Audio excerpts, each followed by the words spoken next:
Have you ever noticed that the voice in your head, like, never, ever shuts up? Oh, yeah. It is completely relentless. I mean, just think about it for a second. If you're listening to this right now, maybe you're commuting or folding laundry or sitting at your desk, and underneath the sound of my voice, there's another voice.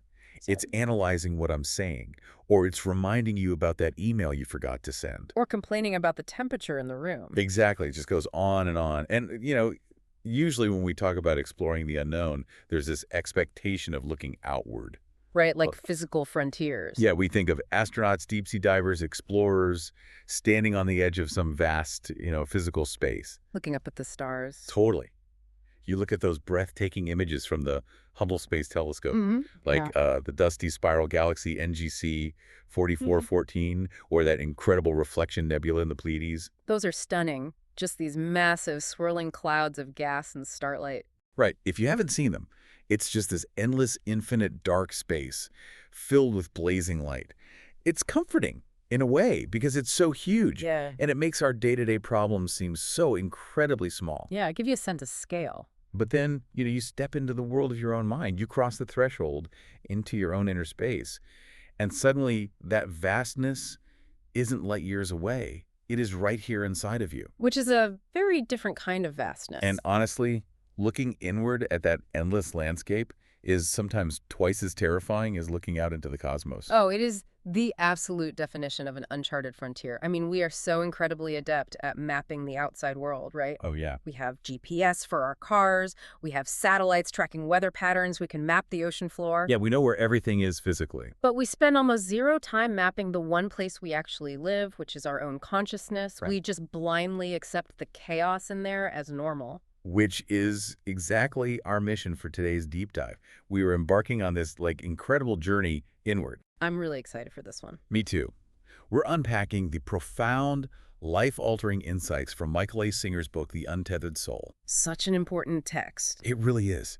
And the goal here is to act as a shortcut for you, the listener, to achieve a state of being genuinely well-informed about the actual mechanics of your own mind. Not just abstract philosophy, but the nuts and bolts. Exactly. The nuts and bolts of how your psychology operates so you can achieve, actionable, real-world inner freedom. That's the ultimate goal. So I want you to keep those Hubble images in your mind, Yeah. that vast, infinite space. Keep that visual locked in because it mirrors the true scale of the inner space we're about to explore. It's a great visual anchor. And the entry point to all of this, the trailhead for this whole journey, starts with a very simple question. If there is a voice in your head talking all day long, well, who's the one actually listening to it? Right. That is the core disruption right there. It's a total paradigm shift. It really is. Because most of us go through our entire lives just assuming we are the voice. But before we can even begin to find out who you really are, we have to isolate and identify what is creating all of this incessant noise. Because, like you said, it is constant. It doesn't take weekends off. It doesn't sleep. No, it really doesn't. And the sheer volume of our internal dialogue is just staggering when you actually stop to listen to it. Oh, absolutely. The source material captures this so perfectly with a really mundane example. You're driving in your car and your mind just starts going out of nowhere. Just firing off. Yeah, it's like, wasn't I supposed to call Fred? Oh my gosh, I should have called Fred. I can't believe I forgot. He's going to be so mad. He always gets passive-aggressive when I do that. Exactly. Maybe I should pull over and call him right now. Yeah. No, I don't want to stop the car. I'm going to be late. Yeah. But if I don't call him, it just goes on and on. And it argues with itself. Yes. The funniest part is it doesn't even care which side of the argument it takes. It plays both the prosecution and the defense because it just wants to keep talking. Or you're lying in bed trying to sleep, and it rehashes the Fred situation. Oh, the worst. And then it pivots seamlessly to how tired you're going to be tomorrow, which makes you anxious, which ensures you definitely aren't going to sleep. It is exhausting. It's like being trapped in a tiny elevator with someone who has had 8 shots of espresso and has 0 social boundaries. That is a perfect way to describe it. And when you look closely at the mechanics of that chatter, you have to ask a fundamental biological and psychological question. Okay, what's that? Well, why does it talk at all? Nature is generally highly efficient, you know? Right. It doesn't usually waste energy. Exactly. So what is the function of this internal monologue? The author uses this brilliant analogy of a tea kettle to explain it. Oh, I love the tea kettle analogy. And it's so clear. The mental voice talks for the exact same reason that a tea kettle whistles. Think about how a kettle works. When there is a buildup of energy inside, Right. right, the water boils, the steam expands. The pressure has to go somewhere. Exactly. That pressure needs an escape route. The whistling of the tea kettle isn't just noise. It is the physical release of steam pressure. Hmm? The incessant chatter of your mind operates on the exact same mechanical principle. It is the release of psychological pressure. Oh, wow. Yeah. When you are carrying unresolved energy, nervousness, fear, anxiety, or maybe a hyperfixation on a desire. Or just the residual stress of a long workday. Right. That energy builds up in your nervous system, and the voice becomes hyperactive to vent that pressure. Okay, let's unpack this. So if I have a major presentation at work tomorrow, my nervous system is basically flooded with cortisol and adrenaline. You're physiologically agitated. Right. And instead of just sitting there buzzing with physical energy, Yeah. my brain translates that pressure into a rapid-fire monologue about everything that could go wrong with my PowerPoint slides. Exactly. So I am literally venting steam. Precisely. You are experiencing physiological arousal, and the mind is giving it a narrative to discharge the tension. That makes so much sense. But here is where it gets really subtle and really interesting. The book points out that the mind talks even when absolutely nothing is wrong. Wait, really? Yeah, Yeah. you're not stressed. You're just walking down the street on a nice Sunday afternoon, and the voice is narrating everything. Oh, like, look at that tree. Exactly. Look at that dogwood tree. The leaves are so green. Oh, I think it's getting a little cold. Look at that vintage car parked over there. Yeah, I do that all the time. We all do. But why do we need to narrate the physical world to ourselves? Your optic nerve already registered the tree. Right. Your skin already felt the drop in temperature. The physical senses delivered the raw data to your brain perfectly. So why the running commentary? That is a really good question. Because if I'm just walking down the street, I don't need a play-by-play announcer. No, you're already there. Yeah, I'm already at the game. What is the point of repeating what I'm already experiencing? What's fascinating here is that we use the mind as a buffering mechanism. A buffer. Yes, the universe is massive, chaotic, and fundamentally unpredictable. I mean, it was here billions of years before you arrived, and it will be here long after you leave. Very true. So the vast majority of reality is completely out of your control. And for the human ego, for our sense of individual self, that lack of control is deeply existentially terrifying. Because we want to be in charge. Exactly. So to cope with that terror, we recreate the outside world inside our minds through narration. Oh, I see. By labeling the tree, judging the weather, and categorizing the car, the mind takes raw, unfiltered reality and processes it into a customized, controllable mental model. Wow, so it's an illusion of control. You're trying to hold the universe together in your mind, but really you're just trying to hold yourself together. That's a great way to put it. We don't want to just experience reality because reality is overwhelming. We want to experience our opinion of reality. Yes, exactly. That makes so much sense. I mean, think about doom scrolling on social media. Oh, a perfect modern example. Right. We are constantly looking for new information to judge and categorize because as long as we are judging it, we feel like we're above it. It makes us feel safe. We feel safe. So to really drive this home, the source material suggests this thought experiment that I absolutely love. The roommate analogy. Yes. If you want to really understand the absurdity of this buffering mechanism, take this inner voice, this psyche, and externalize it. It's so revealing. Imagine it has a physical body, and it's your new roommate sitting right next to you on the couch. It is a hilarious exercise. It is entirely unhinged. Yeah. Imagine you've just come home, right? You're tired, you're trying to watch a show, and this physical roommate is sitting next to you blurting out, "Did you lock the front door? Go check." Yo, wait. Finish the episode first. Right. "I'm hungry. We should get Thai food." "No, Thai food is too expensive. We're spending too much money." Remember when we were broke 10 years ago? It's spiraling out of control. And then, like, a completely random commercial comes on the TV, and suddenly your roommate starts screaming about an argument you had with your boss 3 years ago, literally yelling at the television screen. It's exhausting just thinking about it. If you had an actual physical roommate who acted like that, who changed their mind every 3 seconds, who spiraled into anxiety over absolutely nothing, who gave you terrible contradictory advice that made you miserable, you would call the authority. You'd have them evicted by the end of the week. You'd change the locks. You would never, ever go to them for financial or relationship advice. But because this roommate lives invisibly inside our heads, we give it our undivided attention. We respect it. We respect it. We let it dictate our careers, our relationships, our entire lives. But wait, hold on. Let's look at the other side of this. Okay. As annoying and neurotic as that voice is, doesn't it actually help me survive? What do you mean? Well, evolution doesn't just keep useless software around. If I didn't have that narrator constantly pointing out risks, analyzing people's motives, keeping me paranoid and on my toes, wouldn't I just walk blindly into traffic? Right, right. Or get fired from my job for missing details? Doesn't this neurosis serve a critical biological purpose? That's a really common pushback. But we have to draw a hard line here between physiological survival and psychological survival. Okay, what is the difference? Yes, eons ago, our primal ancestors needed instant, reflexive responses to physical threats. A rustling in the bushes meant you either ran or froze. Your autonomic nervous system took over. Right, tiger in the bushes, you run. Exactly. But today, if you look at your daily life, the vast majority of the threats you face are not physical tigers. Really? They are psychological threats to your ego. Your coworker taking credit for your idea in a Zoom meeting is not a physical threat to your bodily integrity, but your internal system reacts with the exact same fight or flight intensity. That is incredibly true, because I don't narrate my physical survival. I don't walk down the sidewalk thinking, okay, lift the left foot, contract the calf muscle, place it down, avoid the pothole, check peripheral vision. No, your body just does it seamlessly. Right, it's automatic. Exactly. Your basic motor skills, your spatial awareness, your intuition, they all function beautifully without requiring a running monologue. Wow, yeah. The incessant voice isn't protecting your physical body. It is attempting to protect your self-concept. The ego. Yes. It's a psychological protection mechanism that has just gone into absolute overdrive. It constantly tries to manipulate the external world to make sure you never feel insecure, rejected, or afraid. Which is an impossible job. Completely impossible, because it's trying to control an external world that is fundamentally uncontrollable. So the voice never shuts up. It is constantly calculating permutations of how to avoid psychological discomfort. So it's just spinning its wheels forever. Exactly.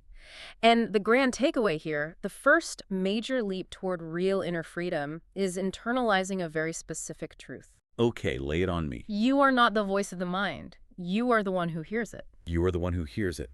Wow, if I sit back and really let that land, it shifts everything. It changes the entire paradigm. Because if I am the one hearing the voice, by definition, I cannot be the voice.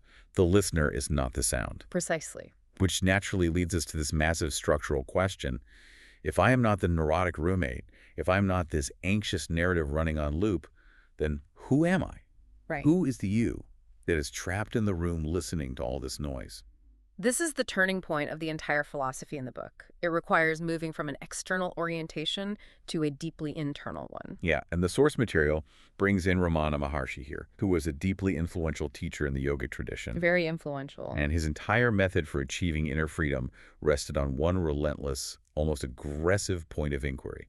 He would just ask people, who am I? A simple question, but very hard to answer. Right, because if you ask a regular person on the street that question, they immediately give you labels. They say, oh, I'm Sarah. But Sarah is just a sound. Exactly. It's just a collection of letters your parents assigned to you. Wow. So you push deeper. You say, okay, well, I'm John's wife and I'm a mother. But you existed before you met John, and you existed before you had kids. Those are Yes. relationships. Right. So then they say, okay, fine, a 45-year-old accountant who grew up in Chicago. Yeah, But those are just experiences that happened to you. exactly. If your parents had moved to Tokyo when you were a baby and you grew up speaking Japanese and became a chef, wouldn't there still be an awareness inside looking out through your eyes? We constantly mistake the trajectory of our life story for our core identity. Yeah. We mistake the contents of our awareness, the memories, the skills, the traumas, for the awareness itself. And you peel back the layers, and people usually retreat to the physical, right? Yeah. They say, okay, I am this body. I have 150 pounds. I have brown hair. Yeah. But your body is completely different than it was when you were 10 years old. Every cell has regenerated. When you look at a photo of yourself at age 10, the body is small. The face is different. The thoughts you were having were about toys or cartoons. Completely different contents. But the core sense of you, that spark of awareness that was looking out through those 10-year-old eyes, it feels exactly the same as the awareness looking out today. Because it is the same. There is an unbroken continuity of being. Unbroken continuity. I love that. You aren't the body. You are the one experiencing the physical sensations of the body. You aren't your emotions. You are the one who feels the anger or the joy when it washes over you. And as we established, you aren't even your thoughts. You are the silent witness listening to them. In philosophical terms, this is the classic subject-object relationship. Okay, break that down for us. It's a very clean way to divide reality. Everything you can perceive is an object. Your car is an object. Your dog is an object. Right, things outside of me. But so is your anger. Your jealousy is an object. Your memories are objects. The inner monologue about calling Fred is an object. Wait, my feelings are objects. Yes, if you can see it, feel it, or hear it, it is not you. It is an object of your awareness. Wow. You are the subject. You are the consciousness. You are the pure, intuitive sense of existence that just knows it is there. Okay, here's where it gets really interesting. To make this visceral for the listener, the book uses this mind-bending metaphor of an advanced movie theater. This is one of the best metaphors in the book. It's so good. Yeah. Imagine you go to the movies. Normally, a film only engages two senses, sight and sound. You sit in a dark room, and because the sound perfectly synchronizes with the picture, your consciousness gets pulled out of your body and into the screen. You get lost in it. Right. For 2 solid hours, you completely forget that you're sitting in a sticky chair next to strangers eating stale popcorn. You become completely absorbed in the light on the screen. And that happens because consciousness has a natural, inherent ability to focus. It can be aware of a broad peripheral field, or it can narrow down to a single microscopic point. When consciousness focuses entirely on the movie screen, it loses its broader spatial awareness. It forgets its own context. Right. Now imagine technology advances, and you go to a theater where the movie doesn't just engage sight and sound. It engages taste and smell. Okay, a 4D experience. And let's take it a step further. It syncs up with your neurochemistry. Yeah. It synchronizes with your thoughts and emotions. That's where it gets intense. You sit in the chair, you plug into the system, and you choose to be James Bond. Suddenly, you are seeing the villain through his eyes. You are feeling the physical adrenaline pumping in his chest. Your heart is racing. Exactly. And most importantly, you are thinking his exact thoughts. I need to cut the red wire to defuse this bomb. If a movie took over your thoughts and your physiological emotions that completely, you would be totally lost in it. You wouldn't stand a chance. You wouldn't have the capacity to remember you were in a theater. You would genuinely 100% believe you were James Bond. And that, terrifyingly enough, is the exact predicament of the human soul on a daily basis. Oh, man. Because all your sensory inputs, your thoughts, and your visceral bodily emotions are perfectly synchronized, your consciousness gets completely sucked in. It narrows its focus. Yes. You forget that you are the vast, infinite awareness sitting in the seat of the witness. You think you are the character on the screen. You think you're the 45-year-old accountant. Exactly. You actually believe you are an accountant who is stressed about their mortgage and annoyed at their neighbor. You are utterly, hopelessly lost in the movie of your life. But the book talks about how to wake up inside the theater. And it reminded me immediately of the concept of lucid dreaming. Oh, that's a perfect parallel. Right. Because when you're having a nightmare, say a monster is chasing you, you run in absolute terror. Your heart rate spikes. You think you were going to die. It feels completely real. But sometimes you have that rare moment where you have a lucid dream. You're running, and suddenly a switch flips, and you realize, wait a minute. I'm asleep in my bed. This is a dream. And everything shifts. Instantly. The moment you realize that, the entire dynamic changes. The fear vanishes. Yeah. You don't have to fight the monster anymore. You can just fly away or change the scenery. You regain your context. Yeah. You become the lucid self in your waking life when you step back and realize you are just watching the movie of your thoughts and emotions. Yeah, exactly. But practically speaking, if I am really just this pure, unattached consciousness sitting in the theater, why does it feel so agonizingly real? What do you mean? Like when I get dumped or when I lose a job, why does it hurt so much? Why is it so hard to just stay in the theater seat and watch it happen? That's a great question. If we connect this to the bigger picture, we have to look at the sheer gravitational pull of disturbed energy. Gravitational pull. Yeah. Consciousness is essentially pure light, pure awareness, but when it focuses too narrowly on the screens of the mind and the body, especially when the emotions are intensely painful or frightening, it gets completely absorbed by the density of that experience. It gets sucked in. Think about physical pain. When you accidentally hit your thumb with a hammer, your entire universe shrinks down to your thumb. Oh yeah, you're not thinking about what's for dinner. You aren't thinking about the cosmos. You aren't thinking about your mortgage. Your consciousness rushes to the site of the injury. The rest of the world disappears. Right. The exact same mechanism happens with emotional pain. The sheer intensity of a breakup or a job loss acts like a black hole, pulling all your awareness into the suffering. So the pain itself traps us in the illusion. Yes. And the path to becoming the lucid self, to waking up, is actively training the light of consciousness to turn back onto itself. How do you do that? Instead of just being engulfed by your anxiety, you take a micro step backward and become aware that you are aware. You notice the feeling of anxiety as an object. You pull your focus back to the seat of the witness. It's a shift in gravity. Instead of falling forward into the movie screen, you lean back into the theater seat. You watch the anxiety instead of being the anxiety. But if we can do that, if our true nature is this vast, peaceful observer, it begs a huge question. Why is the movie of our lives so exhausting? That's the million-dollar question. Where is all our vitality going?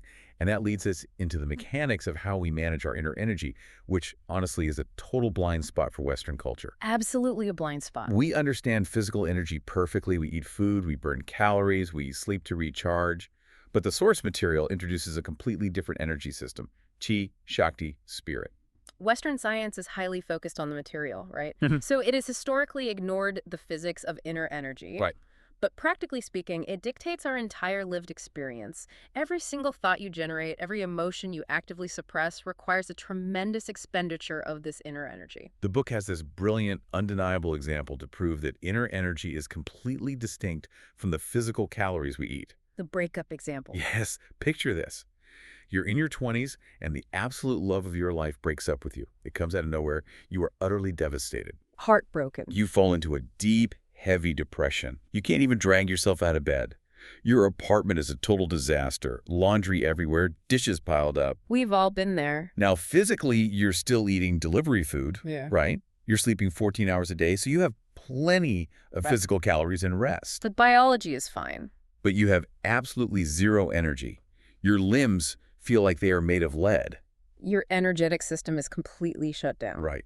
But then, 3 months into this depression, the phone rings.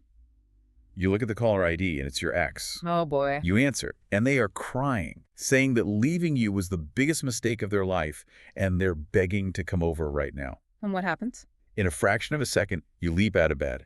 You clean the entire apartment in 15 minutes, you take a shower, you do your hair, you stay up all night talking with them, and then you go out to watch the sunrise together. You're practically vibrating. You have boundless energy. Now, biologically, where did that energy come from?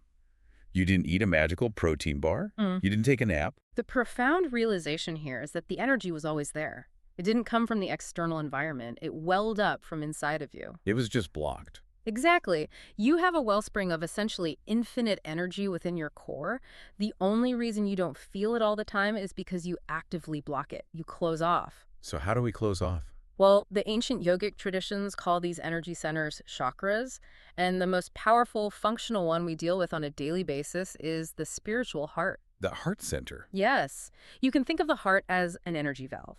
When you trust someone, when you feel safe and loved, your heart physically and energetically opens. And you feel great. Right. When that valve opens, this massive wave of Shakti or Chi, which you experience as enthusiasm, joy, and vitality, rushes up and fills your system. But what happens when things go wrong? The moment that same person says something critical or you feel betrayed, the valve slams shut. The energy supply gets cut off instantly, and you are plunged back into darkness and lethargy. Wow. So the heart opens and closes based on our past programming. We are literally rationing our own life force based on whether the outside world is behaving the way we want it to. That is exactly what we are doing. Which brings us to one of the most critical functional concepts in the book: samskaras. Ah, yes. Samskaras. These are essentially unfinished energy patterns, right? They are emotional blockages stored in the heart. And the example Singer gives is so perfectly relatable. It really is. You're driving down the highway, you see thousands of cars, trees, billboards, buildings, and they all just pass right through your visual cortex and out of your consciousness without leaving a single trace. You don't remember any of them. But then, a light blue Ford Mustang drives by. And that specific car carries an energetic weight. Exactly, because 5 years ago, your ex-partner drove a light blue Mustang. And one day, during a really rocky period in your relationship, you saw a car just like that parked outside a restaurant, and you thought you saw them hugging someone else in the front seat. A deeply painful moment. Now, in that moment 5 years ago, You didn't process the jealousy and the betrayal. It was too painful. So you pushed it down. You suppressed the energy. You forced it out of your conscious mind. Right. And that suppressed, compressed bubble of energy is a samskara. Now, flash forward 5 years. You're happily married to someone else. You're having a great Tuesday. You're driving to work. And a completely random light blue Mustang drives by. Driven by a total stranger. Yes. But instantly, your autonomic nervous system hijacks you. Your heart races. Your chest gets tight. You feel a sudden wave of irrational jealousy and agitation. It all comes rushing back. That 5-year-old energy bubble just got triggered, popped, and released its toxic payload right into your present moment. This is the actual mechanical engine of human suffering. When an experience comes in through your sensory organs, it's meant to be experienced and then pass right through you. It should just flow. It should be transient. But if an experience causes you intense fear or pain, your ego resists it.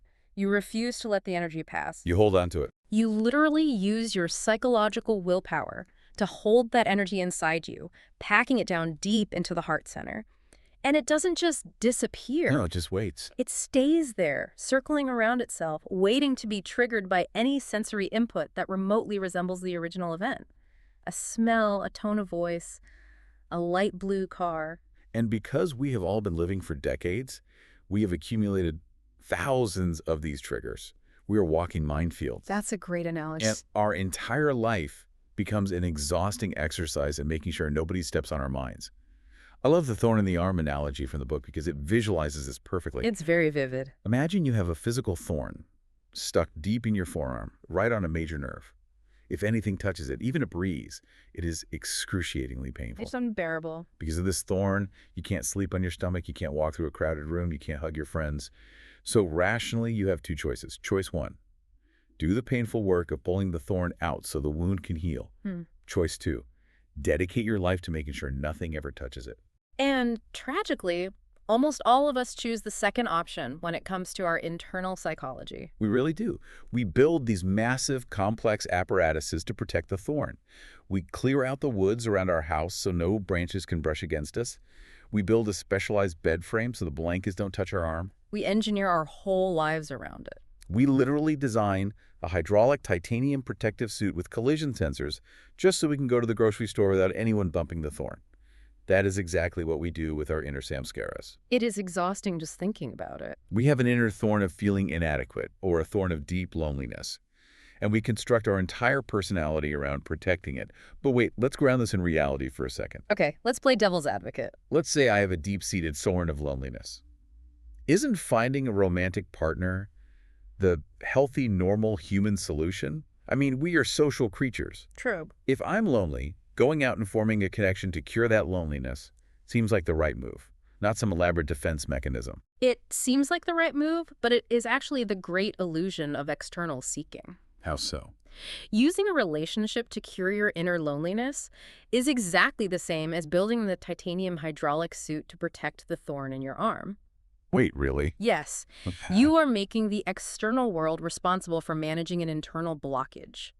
Think about the mechanics of this. If you use a relationship to cover up your loneliness, you haven't actually resolved the loneliness. You've just distracted yourself from it. You've just involved another human being in your coping strategy. Now, the stakes are incredibly high. Your entire relationship becomes dictated by your underlying fear of the loneliness returning. Because if they leave, the thorn is exposed again. Exactly. So you have to constantly monitor them. How did they look at you this morning? Why didn't they text back immediately? Why are they spending so much time with that specific friend? Oh, wow.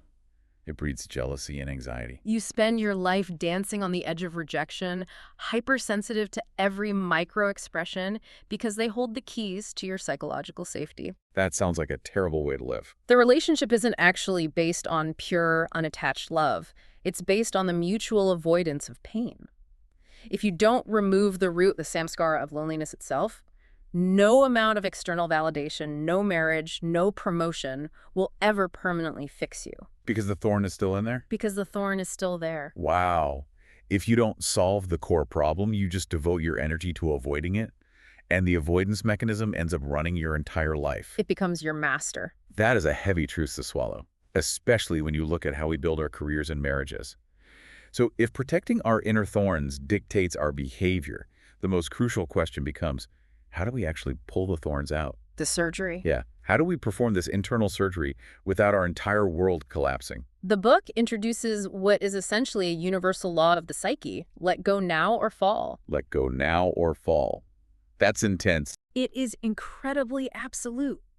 When one of your inner thorns gets bumped, when your partner uses a certain tone of voice, or your boss sends a vague, critical email, you have a fraction of a second where you feel the energy start to shift. You feel that tightness in your chest. You feel the physical tightening in your solar plexus or your heart.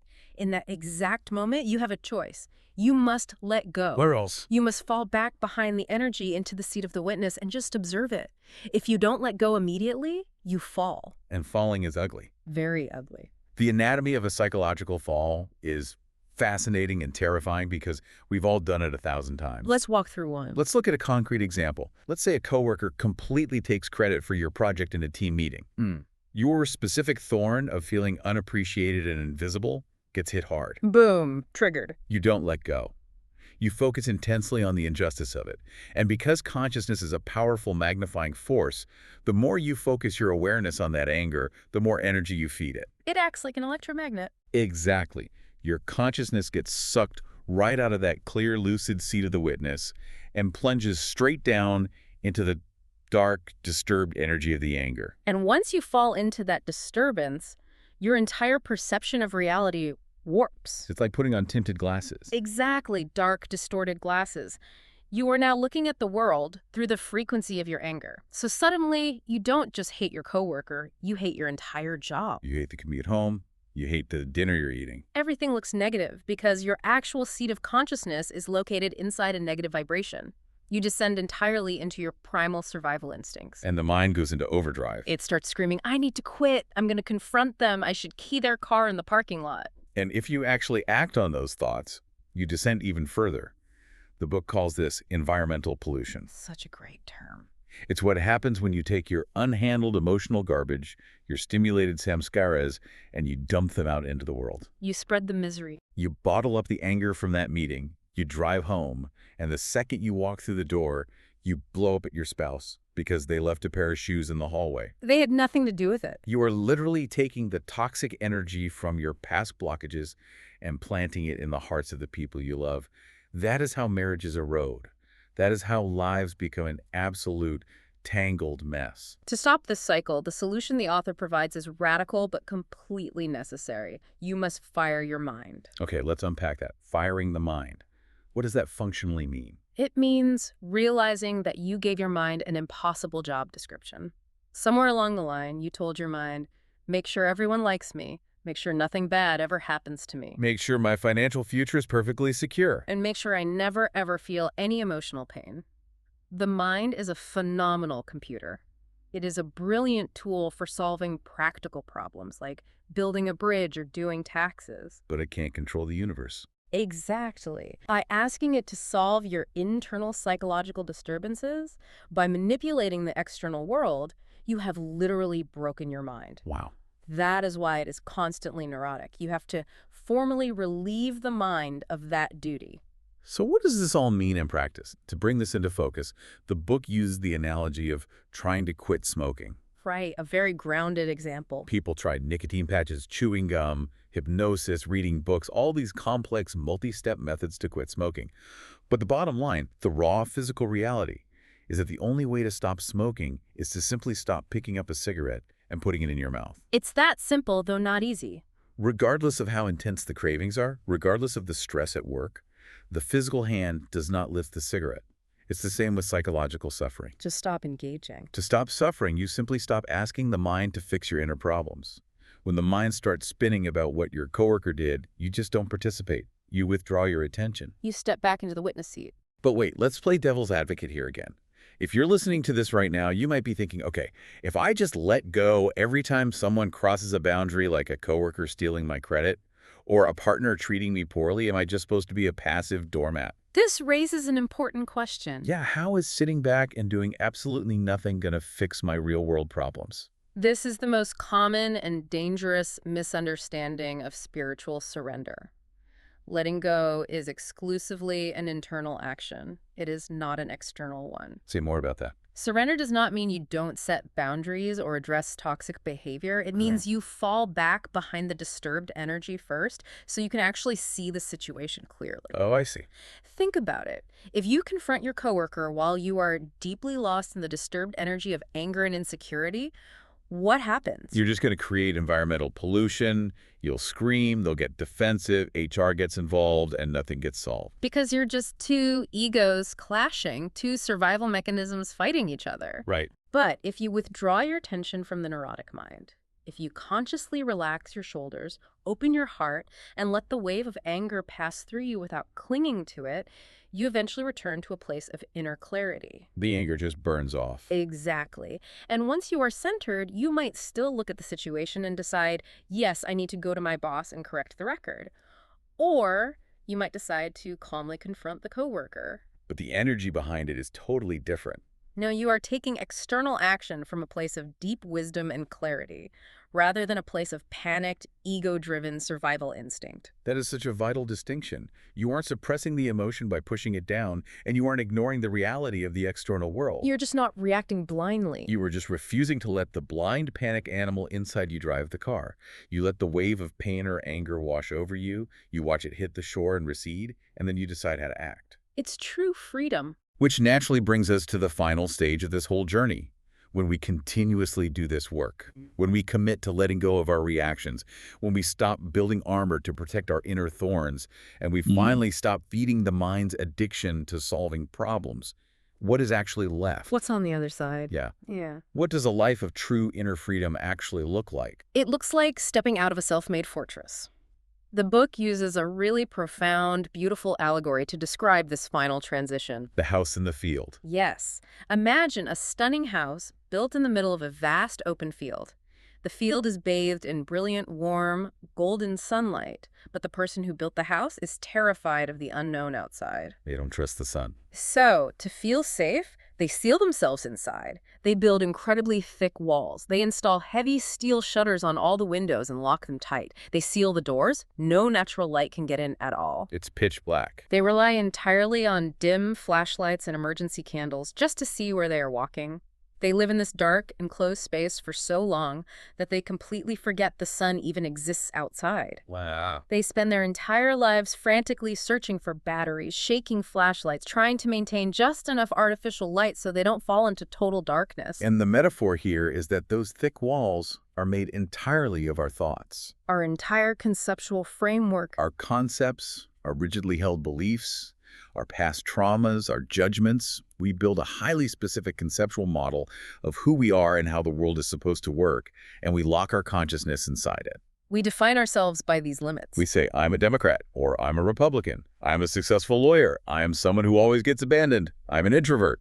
Whatever the story is, we stack these mental bricks to build walls, hoping they will protect us from the infinite, unpredictable nature of reality. And this creates what the author calls false solidity. False solidity. We actually believe those conceptual walls are real physical barriers. But they are just vapor. They are literally just electrical impulses in the brain. It's an illusion. The author uses a striking example to demonstrate how fragile this false solidity really is. Imagine you have built your entire foundational identity around your loving parents. That is a load-bearing wall in your mental house. Then, one day, you take a DNA test and you find out you were adopted. Your biological parents are completely different people. Oh, wow. Now look at the physical reality. Nothing has changed. The people who raised you are still exactly the same people. Right. Physically, everything is the same. But internally, that load-bearing conceptual wall crumbles into dust. You experience sheer panic. Your identity shatters. And what is the immediate human reaction? We panic and try to fix it. You frantically try to patch the hole in the wall with new thoughts. You say, well, they're still my real parents in my heart. Biology doesn't matter. They chose me. So you're using a new set of thoughts to patch a wall made of thoughts. We fight so incredibly hard to keep the walls patched and the shutters closed because we are terrified of the dark. But the tragic irony of the whole thing is that the walls aren't protecting us from darkness. They are actively blocking out the infinite light. We are keeping the sun out. We are. It reminds me of a dog with an invisible electric fence. The dog wears the collar, and if it gets near the edge of the yard, the collar beeps, and then it gives a little shock. It's uncomfortable. Right, it's just uncomfortable. So the dog learns to stay in the yard its whole life, just pacing back and forth in this tiny, safe, restricted zone. Never leaving the yard. But the collar runs on a tiny battery. It can't actually injure the dog. It's just a temporary sensation of discomfort. If the dog was brave enough to just walk through the pain for 2 seconds, it would be free to roam the entire neighborhood, the woods, the whole world. But it's trapped by the fear of the shock. Instead, it stays caged its entire life by the fear of a momentary shock. And human beings operate on the exact same mechanism. The edges of our psychological comfort zone are the perimeter of our invisible fence. Yeah.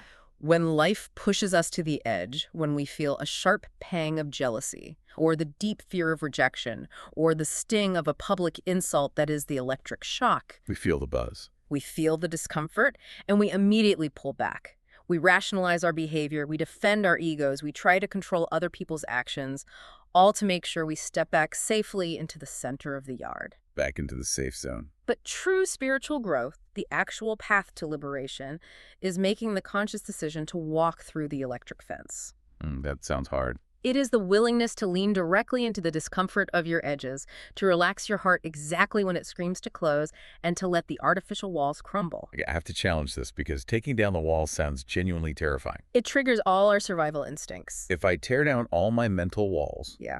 if I voluntarily walk through the electric fence of my comfort zone, if I let go of all my preferences, my political beliefs, my self-identity, my whole story of who I am, do I even exist anymore? I hear that a lot. Doesn't that just make me a blank slate, an empty shell? If I don't care if I miss my flight or if someone dents my brand new car or if I get a promotion, am I even participating in the human experience? That fear you are expressing is exactly the voice of the ego. It is the voice of the roommate inside the dark house, terrified of opening the front door. Wow. Yeah. But you do not become an empty shell. If we connect this all the way back to the very beginning of our deep dive, you become the vastness. The Hubble images. You become the infinite space depicted in those Hubble telescope images.